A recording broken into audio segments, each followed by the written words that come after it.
Hi everyone, welcome to week 4. You did a great job last week. I really enjoyed reading your reflection, and also you did a great job in the case study activity.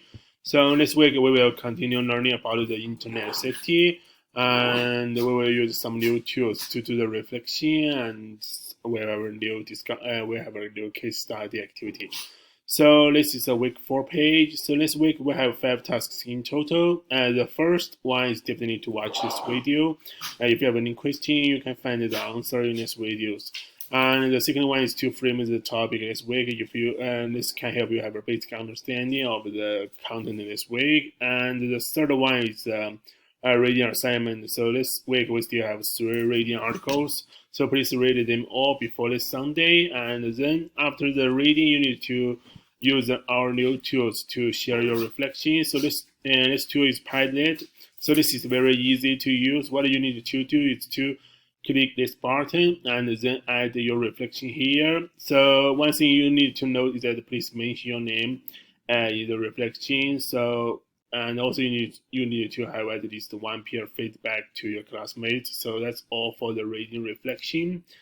And if you have any question for this tool, please send an email to me. I can help you as soon as possible. And the last task this week is it's still a case study activity. So this week there is a link. So in this article there are 4 interviews for 14th. So you need to choose one. At first you need to read all of them, and then you need to choose one to discuss your reflections.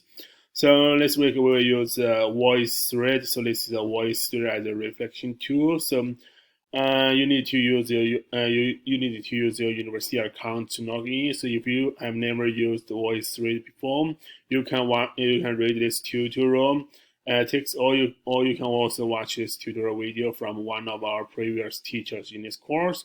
So both of them are very helpful. So that's all for the week 4. If you have any question for the new tools this week, please send an email to me. I can help you with that. I hope you will enjoy the content this week. Thank you so much, and see you next Wednesday.